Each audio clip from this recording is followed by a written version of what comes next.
Welcome to RLB agriculture classes. मैं आपकी Priyanshi ma'am और आज हम अपना चौथा लेक्चर स्टार्ट करने जा रहे हैं जिसमें हम पढ़ेंगे सीड क्या होता है, उसकी क्वालिटीज कैसी होती हैं, उसके अच्छे करेक्टर्स कौन कौन से होंगे, उसका हम ट्रीटमेंट कैसे कर सकते हैं, डोरमेंसी क्या होती है और उसके टाइप्स। ये वीडियो आप सभी बच्चों के लिए इम्पोर्टेंट होने वाली है और उन बच्चों के लिए भी जो इस समय प्रिपरेशन कर रहे हैं बिहार में एग्रीकल्चर की आई हुई वैकेंसी के लिए। जैसे कि आप सभी को पता है कि हमारी ये फाउंडेशन क्लासेस हैं, तो मैं इसमें आपको बेसिक पढ़ा रही हूँ एग्रीकल्चर का।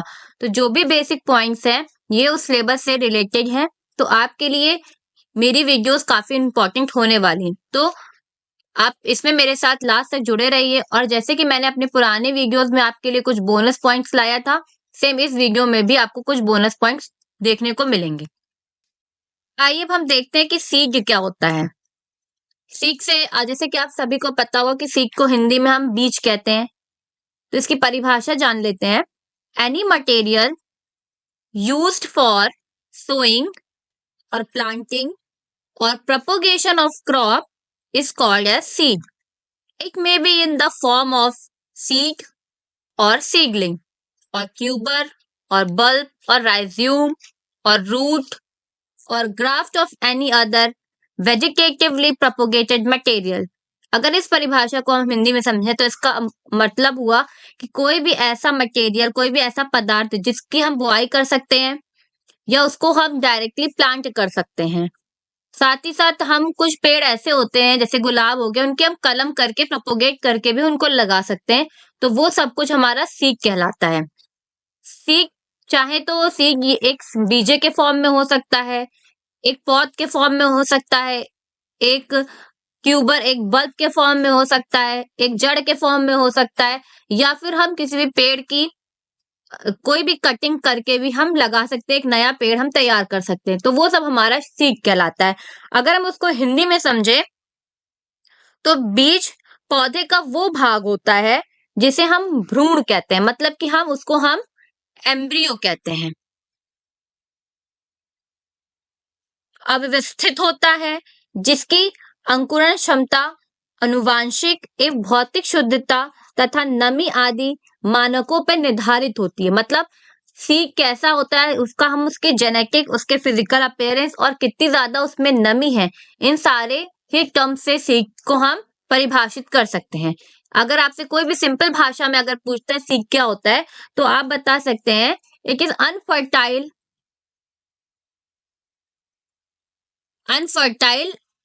एम्ब्रियो। या अगर ऐसे भी नहीं समझ में आ रहा तो आप ऐसे समझ सकते हैं, हम जब किसी भी पुराने बीज से नई पौध को तैयार करते हैं या हम पेड़ के किसी भी पार्ट से, किसी वेजिटेटिव प्रोपोगेटेड पार्ट से हम किसी नए पेड़ को तैयार करते हैं, वो हमारा एक सीड कहलाता है। अब हम देखते हैं कि एक शुद्ध सीड के कैरेक्टरिस्टिक्स क्या होंगे, उसकी क्वालिटी क्या होगी। तो अगर आपका सीड जो है वो उत्तम है तो आप कैसे पता लगाएंगे, उसके जेनेटिकली उसकी प्योरिटी कितनी मेंटेन है। हर सीड की एक जेनेटिकली प्योरिटी होती है, कितना वो प्योर है, उसके आनुवांशिक प्योरिटी, उसकी शुद्धता से हम उसकी क्वालिटी या उसके कैरेक्टर के बारे में जान सकते हैं। दूसरा पॉइंट होगा हाई जर्मिनेशन परसेंटेज, कि कोई भी सीड है उसकी जर्मिनेशन, उसकी प्रजनन क्षमता कैसी है, उसका परसेंटेज से जान सकते हैं। हाई जर्मिनेशन परसेंट, जितना अच्छा आपका सीड का जर्मिनेशन परसेंट होगा उतना ही ज्यादा आपका सीड अच्छा होगा। फिर है कि आपका जो बीजा है, सीड है, वो फ्री होना चाहिए किसी भी इंसेक्ट से, पेस्ट से। चौथा पॉइंट हो गया आपका कि उसमें कोई भी बीमारी नहीं होनी चाहिए, डिसीज फ्री होना चाहिए, पहले से भी किसी बीमारी से वो ग्रसित नहीं होना चाहिए, फ्री फ्रॉम डिसीज। पांचवा पॉइंट हो गया आपका कि फ्री फ्रॉम किसी भी बाहरी डस्ट, इनर्ट, किसी की बाहर के मटेरियल से उसमें किसी प्रकार की गंदगी नहीं होनी चाहिए, डर्टी नहीं होना चाहिए, एकदम क्लीन होना चाहिए, इन सब से फ्री होना चाहिए, इनर्ट मटेरियल और डस्ट से। सिक्स पॉइंट हो गया आपका कि उसमें किसी भी खरपतवार के बीज नहीं मिले होने चाहिए, किसी भी जो वीक्स आपके होते हैं जो बाहर से आते हैं उनके सीड से वो मिक्सअप नहीं होना चाहिए, किसी भी नॉशियस या सैटेलाइट वीक के सीड का उसमें मिक्सचर नहीं होना चाहिए, बिल्कुल पूरी तरीके से प्योर होना चाहिए। लास्ट है कि सीड देखने में अच्छा होना चाहिए, क्लीन होना चाहिए, बोल्ड होना चाहिए, मोटा होना चाहिए और ड्राई होना चाहिए। ऐसा नहीं हो कि वो गीला हो, और प्रॉपर शेप में हो, अच्छा उसका शेप हो और प्रॉपर अच्छा साइज भी हो।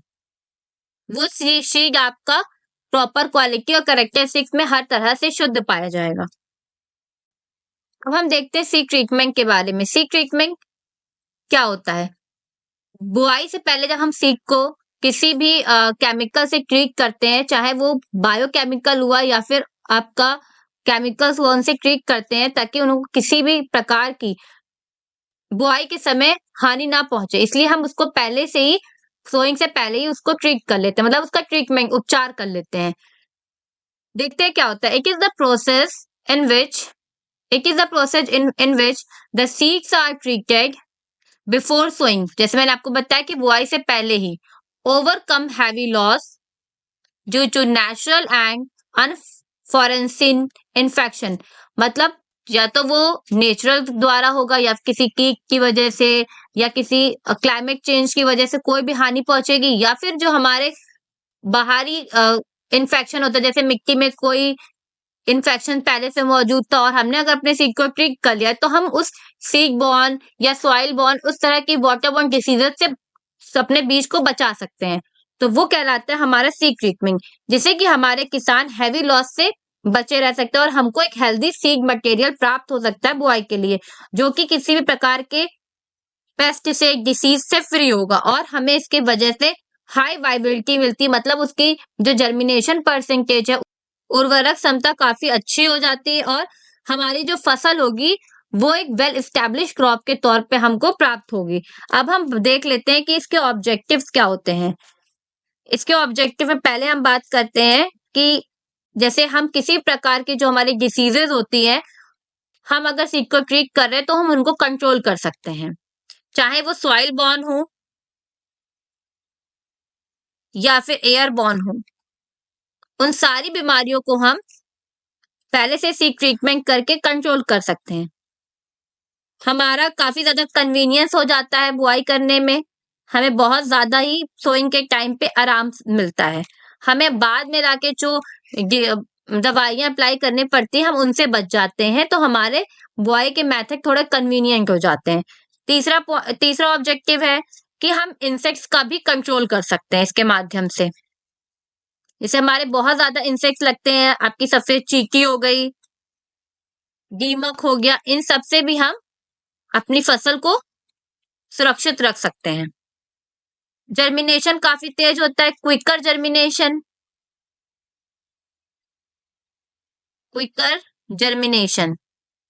इसके साथ साथ हमें अच्छी ईल्ड प्राप्त हो सकती है, बेटर ईल्ड।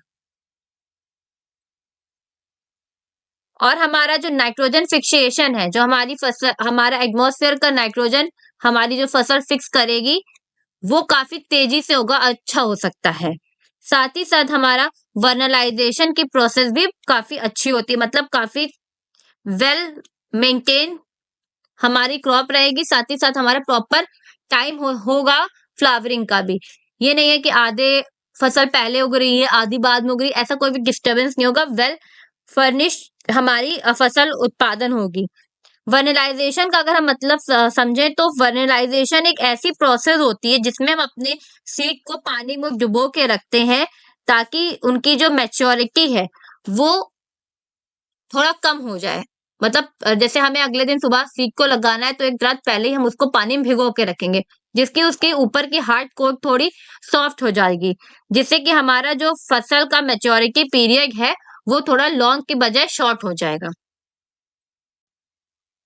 आज मैं आपके लिए 2 बोनस लेके आई हूँ। तो पहले बोनस है, आज आपको पता है कितना स्पेशल दिन है आज, 22 जनवरी, जिसमें आज हमारे राम मंदिर, अयोध्या में राम मंदिर की रामलला की मूर्ति का प्राण प्रतिष्ठा हुई है। तो इसीलिए इसी खुशी में आपके लिए 2 बोनस पॉइंट्स है, जो कि आपके लिए इंपॉर्टेंट होने वाला है। तो इसमें हम देख लेते हैं कि जो हमारी सोरगम की फसल होती है, उसके सीड को हम 300 मैश फाइन सल्फर के साथ 300 फाइन सल्फर डस्ट के साथ हम 3 ग्राम पर केजी ऑफ सीड को हम ट्रीट करते हैं, जिससे कि हमारी ग्रेन स्मट की जो बीमारी है उसका कंट्रोल हो सकता है। बाजरे में हम 20% ब्राइन सॉल्यूशन का इस्तेमाल करते हैं और बहुत ज्यादा ये फेमस डिसीज है जो बाजरे में लगती है, इरकॉर्ड। इरकॉर्ड की डिसीज को कंट्रोल करने के लिए हम पहले से ही सीक को ट्रीट कर लेते हैं।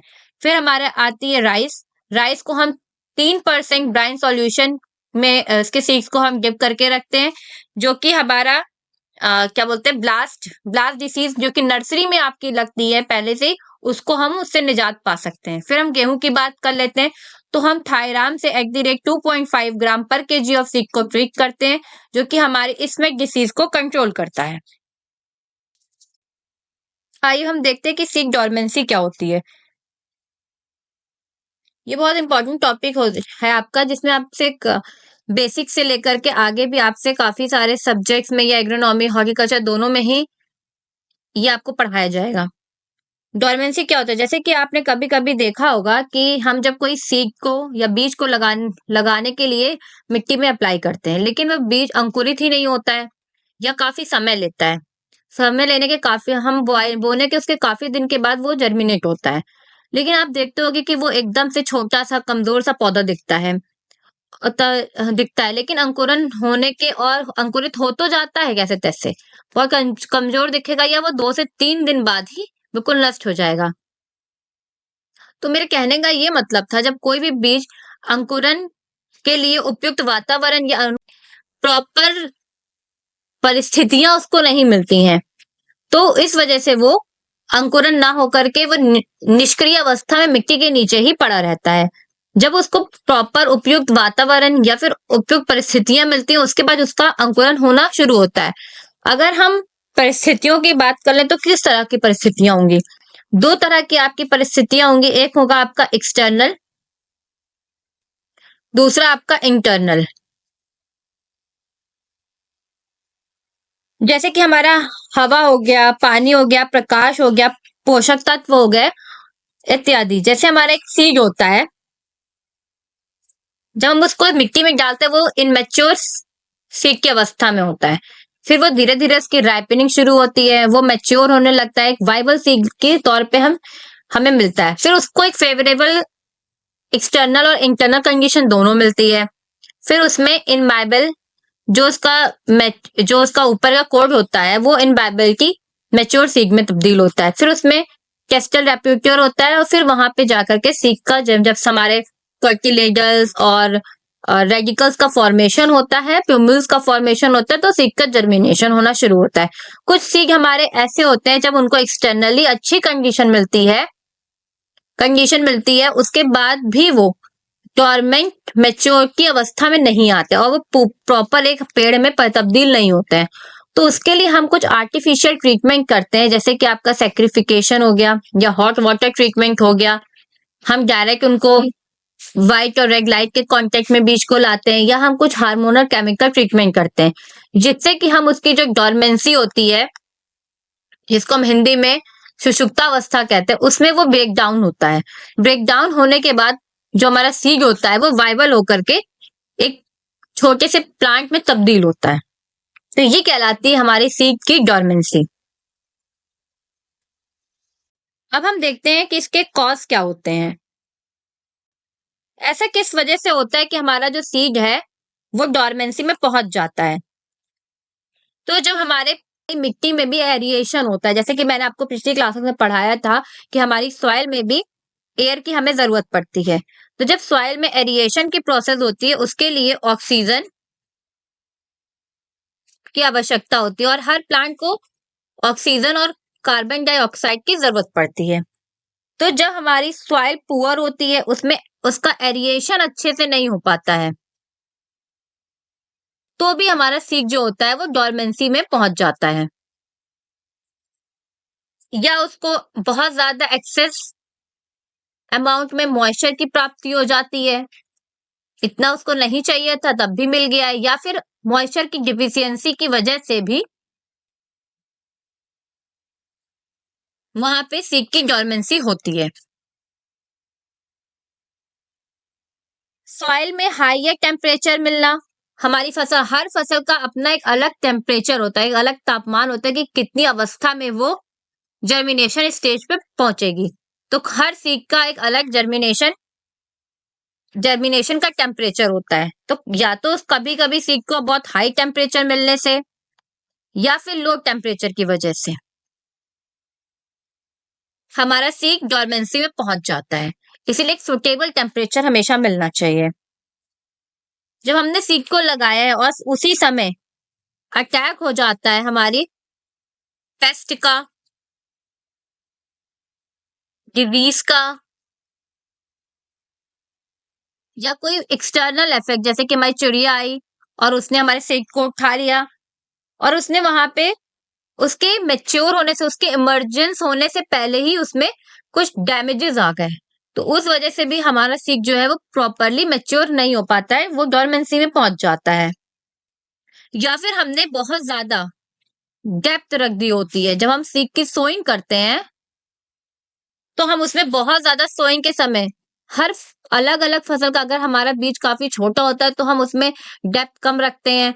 जब हम फसल पढ़ेंगे तो उसमें देखेंगे कि हर क्रॉप का एक अलग सीड की सोइंग की डेप्थ होती है, बुआई की डेप्थ। अगर हम बहुत ज्यादा गहराई में किसी सीड को बो दिया तो भी उसकी डोरमेंसी नहीं हो पाएगी, या हमने उसको बहुत ऊपर रखा है, ऊपर होने से जो एक्सटर्नल फैक्टर्स होंगे जैसे लाइट हो गई, चिड़ियों की वजह से, या हमारा पैर पड़ने से, या हमारे जो इम्प्लीमेंट्स होते हैं उनकी वजह से भी उसको डैमेज पहुंच सकता है।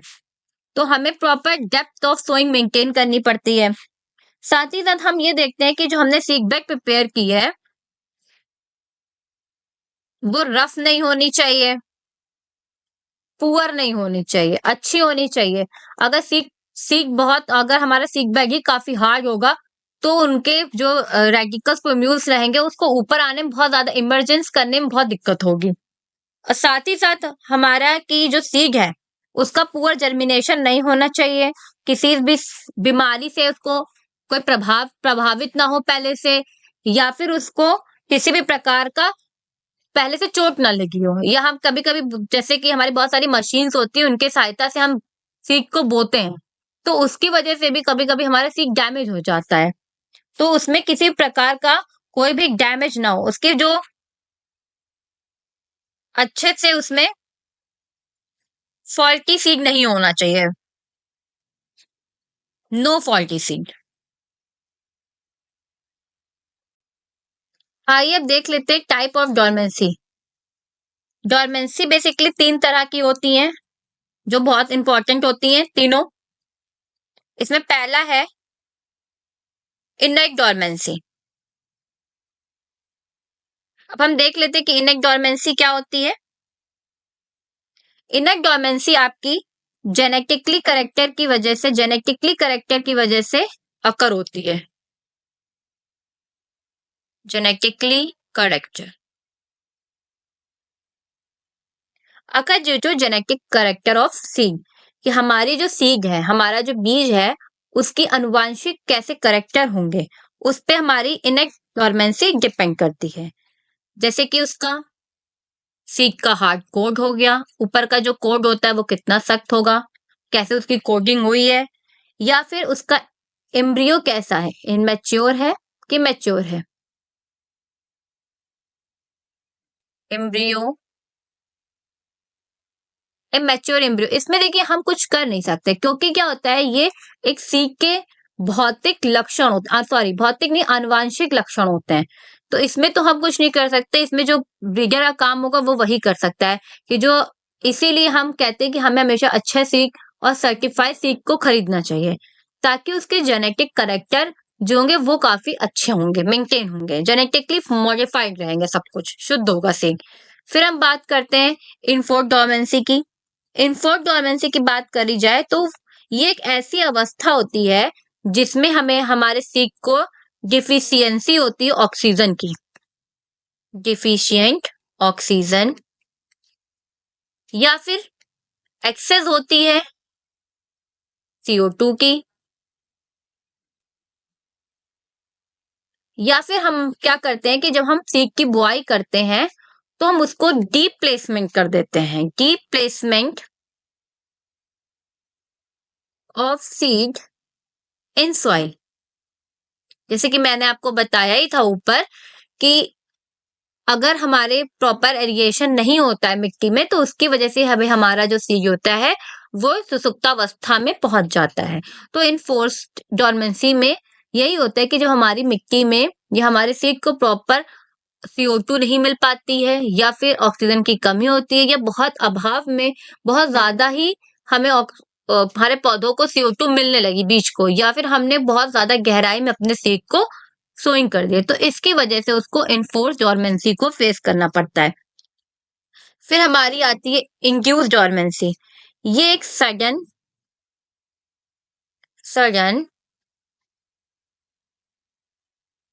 फिजियोलॉजिकल चेंज होता है।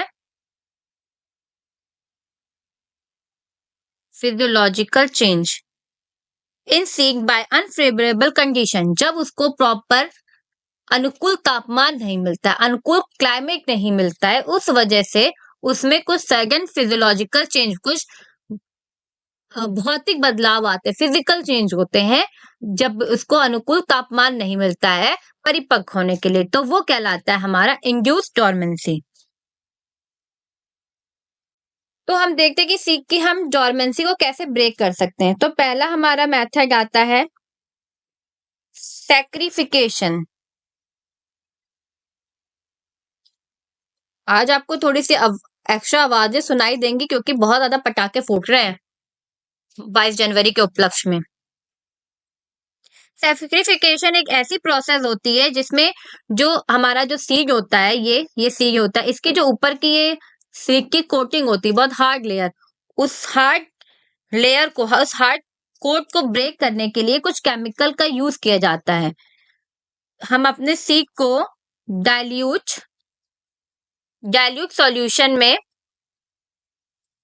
सॉल्यूशन ऑफ HNO3 और या फिर HCl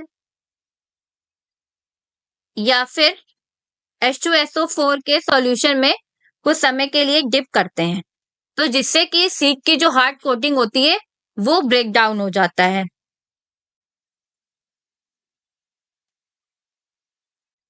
उसके बाद हम ये इसी में भी हमारा कुछ मैकेनिकल प्रोसेस भी आती है, जैसे कि हमने अपने सीड को लिया और उसको हमने जूट की बोरी में, गनी बैग्स जानते होंगे, जूट के बोरे से रग में भर दिया, भरने के बाद उसको कस कस के हमने उसको मारना शुरू कर दिया, पटकना शुरू कर दिया, जिससे कि उसकी जो सीड के ऊपर की सख्त कोटिंग होगी वो भी ब्रेक डाउन हो जाएगी।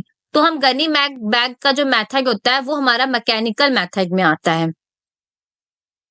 मैकेनिकल मेथड हमारे फार्मर्स ज्यादा पुराने टाइम से गनी बैग वाला ही मैकेनिकल मेथड इस्तेमाल करते हैं। इसमें क्या होता है, बीज को लेते हैं और उनको जूट के बोरे में रख देते हैं। जूट के बोरे को हम जमीन में काफी बार पटकते हैं या फिर उसके ऊपर हम डंडे से मारते हैं, तो उससे उसकी जो सीड की हार्ड कोट होती है वो ब्रेक डाउन हो जाती है। इसके बाद आता है हमारा दूसरा मेथड जो होता है, वो होता है exposure of seed to light. Direct sunlight में हम अपने सीड को कुछ टाइम के लिए रख देते हैं, जिससे कि क्या होता है कि उसकी जो हार्ड कोटिंग होती है वो नष्ट हो जाती है। इसके बाद गैस ट्रीटमेंट, ये जो भी गैस ट्रीटमेंट हो गया, ये ज्यादातर हमारे फार्मर्स नहीं कर पाएंगे, पर ये लैब में ज्यादा होता है। गैस ट्रीटमेंट में क्या करते हैं, कुछ गैसेस को हम डायरेक्टली अपने सीड के कांटेक्ट में लाते हैं, जिसकी वजह से उनकी जो डॉर्मेंसी होती है वो इंड्यूस, मतलब पहले से ही हटा दी जाती है। फिर है soaking of seed in hot water. गर्म पानी में अपने सीड्स को हम डुबो के रखते हैं, खौलता हुआ पानी लेते हैं और उसमें ये नहीं कि पूरी रात हमने सीड डाल दी, सिर्फ 2 से 3 मिनट के लिए ये प्रोसेस हम करते हैं। अब हम देखते हैं कि मैं आपके लिए बोनस 2 में क्या लेके आई हूँ। तो बोनस 2 में stages of seed multiplication start करने से पहले हम ये देख लेते हैं कि सीड वायबिलिटी क्या होता है। सीड वायबिलिटी काफी बार पूछा जाता है कि सीड वायबिलिटी क्या होता है, बच्चे बहुत कंफ्यूज रहते हैं वायबिलिटी और जर्मिनेशन में। तो सीड वायबिलिटी बीजे की वो कैपेसिटी होती है या बीजे की वो एबिलिटी होती है जिसमें उसका जर्मिनेशन की क्षमता के बारे में हम जान सकते हैं। capacity of seed to germinate in soil. Simple भाषा में समझे तो seed viability is the ability or capacity of the soil to germinate the seed. ऐसी क्षमता या ऐसी कैपेबिलिटी होना जिससे हमारा जो सीड है वो मिट्टी में पड़ने के बाद वो जर्मिनेट हो जाए, उसे हम सीड वाइबिलिटी कहते हैं। तो हम देख लेते हैं कि सीड मल्टीप्लिकेशन के अंतर्गत आपकी 5 तरह के सीड्स आते हैं। नंबर 1 आपका होता है न्यूक्लियस सीड।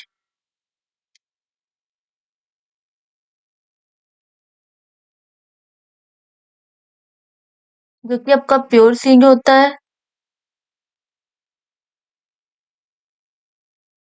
और इसको प्लांट ब्रीडर ही तैयार करते हैं, लैब में ये तैयार होता है।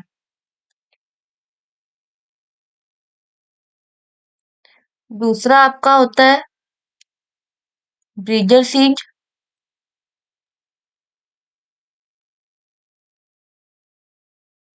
ये सीड आपका न्यूक्लियस सीड का ही प्रोजेनी सीड होता है, न्यूक्लियस सीड का प्रोजेनी होता है।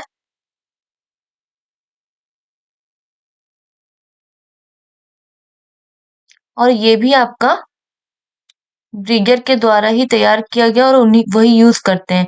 ये आपका 100% प्योर होता है जेनेटिकली और फिजिकली प्योरिटी से।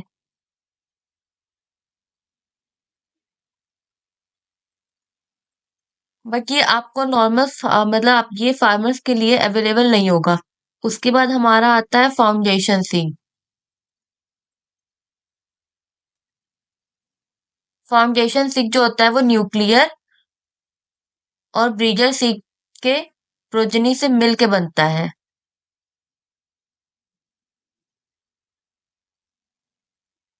ये सीड जो होता है ये आपका फार्मर्स के लिए अवेलेबल तब होता है जब आपकी स्टेट गवर्नमेंट या फिर एग्रीकल्चर की जो यूनिवर्सिटीज होती हैं जो गवर्नमेंट के अंतर्गत आती हैं वो इसको अप्रूवल दे देती हैं और इसके बाद ये सीड सर्टिफिकेशन एजेंसी के पास जाता है। वहां से इसके ऊपर मोहर जब लग जाती है तो आपको ये केवीके या फिर यूनिवर्सिटी से फार्मर्स को दिया जाता है एज अ ट्रायल बेस पे। अगर हम बात करें तो इसका जो लेबल होता है वो वाइट, ये आपको वाइट कलर के लेबल बैग में आपको अवेलेबल होता है। ये कई बार पूछा जाता है कि फाउंडेशन सीड का बैग लेबल किस कलर का होता है। इसके बाद हमारा चौथा आता है, उसको हम बोलते हैं रजिस्टर्ड सीड।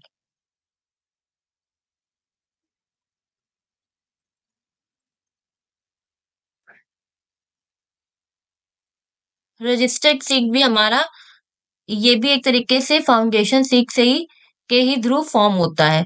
ये भी हमारा मतलब ये भी हमको अवेलेबल होता है तो हमारे सर्टिफाइड एजेंसी और केवीके के माध्यम से ये होता है। बस इसमें ये डिफरेंस होता है कि इसका जो बैग होता है उस बैग का टैग का कलर जो होता है वो पर्पल कलर का होता है, पर्पल कलर। ये भी आपकी हर तरह की प्योरिटी से फ्री होता है, 100% प्योर सीड होता है। और फिर लास्ट है सर्टिफाइड सीड,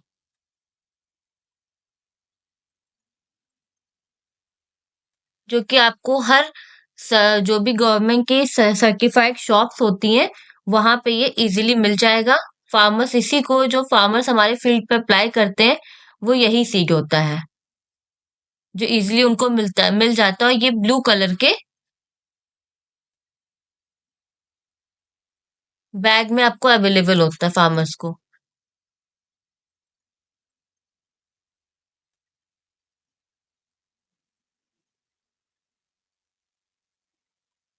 तो बच्चों आज के लिए इतना ही, हम फिर मिलेंगे।